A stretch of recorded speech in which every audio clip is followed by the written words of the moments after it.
So I didn't think it was going to be this. I thought I was just going to come over here and do a little Zoom or something. But no, you got the real deal, man. So it's Las Vegas resident Dan Hooker, man. How are you enjoying life in your new city?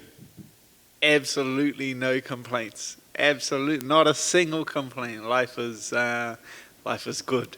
That's awesome. Talk about how you're training. I mean, obviously you've got the PI facility, which is amazing. But I don't know. Did any of your team stay back as well? Or are you kind of on your own for this one? How's that all working?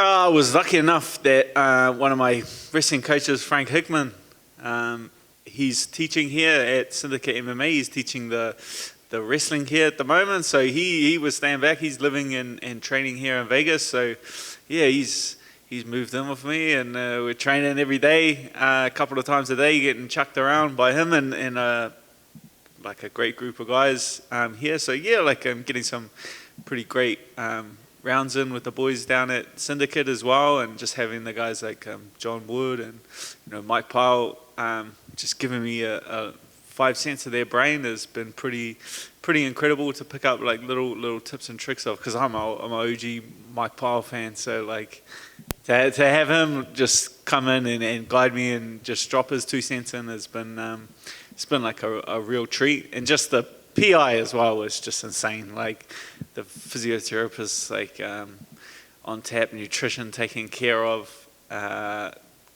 doing strength and conditioning over there as well. So it's just everything's been provided and taken care of. So you knew what you were signing up for, right? I mean, obviously you knew it was going to be a little bit of a crazy experience, but from everything you're saying, it sounds like a real positive. I mean, is this maybe like side benefits that you didn't even realize were going to be so good for you? Oh, I didn't even expect any of this. Like I didn't even think about it. Like Sean called me like Thursday like midday, like I'd been across the ways and done my COVID test to get on my plane for Saturday. You got to get it done like within a certain time frame. Yeah, I walked across the road, did my COVID test to leave, like came back, and then Sean's like, "You are alive. Like we've been trying to get a hold of you for days." And it's like we've been, at the Raiders game, and then it went up for Volk's birthday, and just been mucking around for a couple of days. So I wasn't really on my phone. So he's just like, "Been trying to get a hold of you for a couple of days. You want to fight Islam?" And I was just like, "Yeah, cool." So I just accepted it. And then everything else kind of figured itself. It's just been like ever since that moment, kind of like a perfect storm, if you would. Yeah. It is another month away from your family, though, right? Has that been difficult for you to deal with, or is it so busy that you can't really think about it? Well, like it would have been. I think I would have got out of quarantine like a couple of days ago. So it's like another, it's like an extra 2 weeks, but you're providing. I just bought my daughter a house, so it's like she'll forgive me. She'll let it slide. I feel like she's gonna understand. She's gonna understand an extra 2 weeks, but the UFC has been incredible with that as well. I'm going to go, so we're here till Monday, then I'll fly over to Abu Dhabi, fight, come back, and then once I come back, the UFC's flying my family out to Las Vegas. So it's just like everything they could possibly do to make this as smooth as possible has been taken care of. That's awesome to hear. The prep, is it just wrestling all day, every day? Is that pretty much the play when you're getting ready for Makhachev? A lot of wrestling. There's I had some big, strong guys. There's like a real cool group of guys that I've been working with, like Ben, Bill, and Frankie. It's daily Shark Tanks. Like it's daily, just the grinds, like identifying like the positions that he's pretty great at, and just drilling them to death, pretty much. So it's just been, I've just kind of getting my head above water, like. This week it's been a rough couple of weeks, but I've been like really enjoying it. And now like this week we come right, and I'm feeling good, and I'm feeling I'm feeling very confident now. And I know you like to analyze the sport and break it down. I mean, is this guy as good as everybody's making him out to be? He's like the new it kid, the new thing on the block. Is he that good? I don't want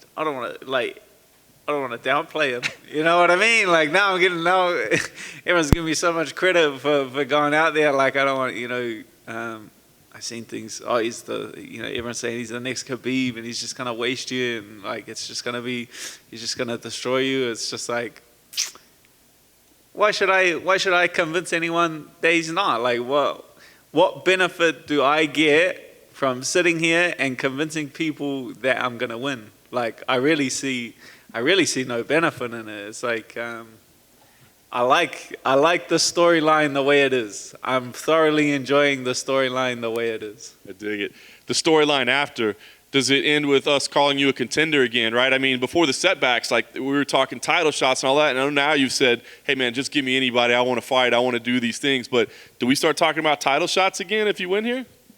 Oh, without a doubt. Without a doubt, you're in the you put yourself in that title picture. There'll be like you're in like a one of a two-man conversation. Then it's here of this fight, and then it's the Gagey Chandler winner. So it's like how the title fight plays out. It's like, well, if Oliveira wins and Chandler wins, like, do we really want to see that again? It's like so it's like a lot of different things can happen. But yeah, you're like one of two guys that could get a title shot from this. So of course it's like a very real possibility. Nice. Last thing for me, I know you're busy getting ready for your fight, but are you also looking for a little real estate out here for City Kickboxing? Have they got you out scouting? We hear about the move. It sure be nice to have you boys in Las Vegas. Hey, I'm just another body on the mat at City Kickboxing. That's above my pay grade, or that's all that kind of business. So going off the back of that, do you think Vegas, like you said, you're coming back here in the UFC, you're going to fly the family out here? Is this you for the foreseeable future until the lottery system and all that kicks in or gets away or whatever?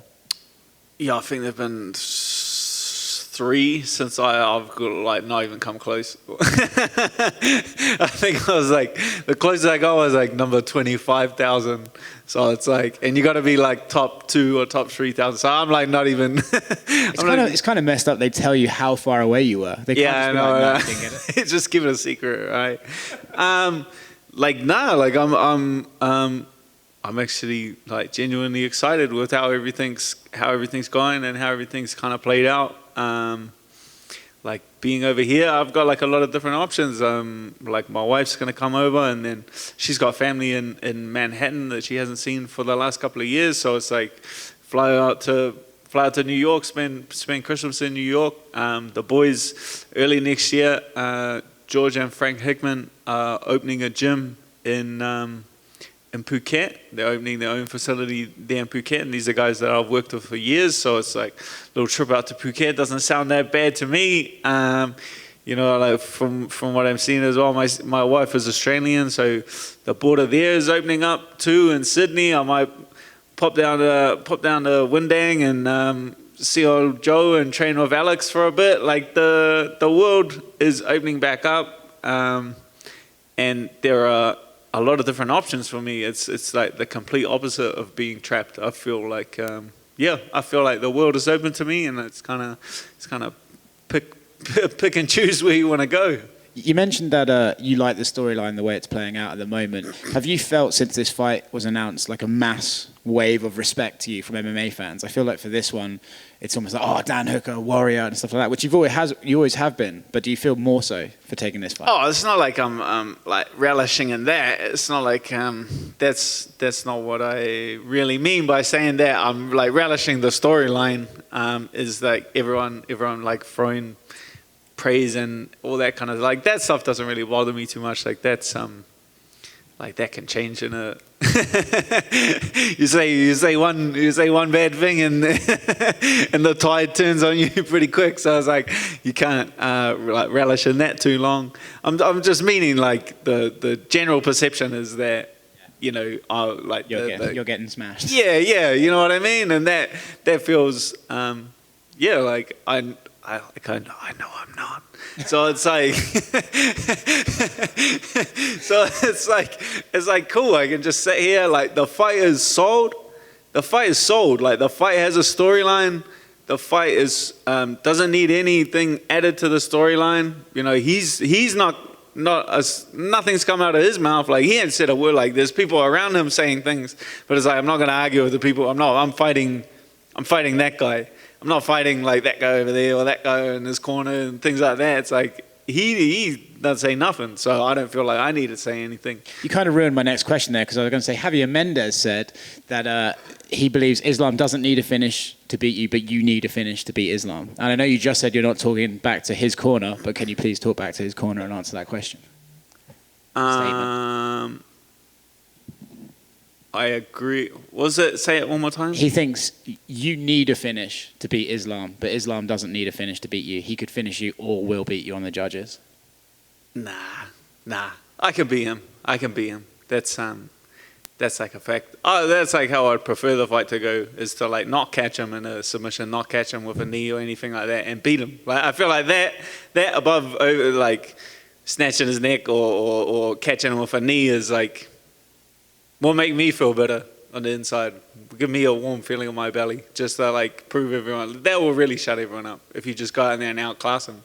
Like then what's everyone gonna say? You know what I mean? Like go out there and prove where your grappling lies in the division and make them look a bit silly. Like that's like my intention and like my plan for the fight. That's the only way he's gonna beat me is by a decision. I feel like he's gonna try and hold me down for 2 rounds, and like that's the plan that will be their plan, like coming into the fight. He's not like a big ground and pound guy. He's not like a real slick submission specialist. It's more like pressuring guys and tiring them out and like forcing them to give up a submission, as opposed to being like a Charles Oliveira, like a real slick submission specialist that like throws up all these different submission attempts and catches guys. So I agree with half of his statement. I agree with that they're gunning for a decision victory, because they can say whatever they want to say, but I know full well they respect my skills. Like without a doubt. Like I don't know who they're trying to convince with all of this. I don't know. Like now that's a lot of people around him coming out and saying things. Now that's like his manager, his coach, his teammates have like all come out and said, nah, he's like, who are they trying to convince? Are they trying to convince him that this is going to happen? Are they going to try to convince me that this is going to happen? Because I'm not convinced. Like if they're just doing this to kind of construct some like a mentality in him that he's like this indestructible, like I'm not buying it. I don't buy it. He puts his pants on like I put my pants on in the morning. Like he ain't Superman. Like I'm very confident. Whoop. Pleasure.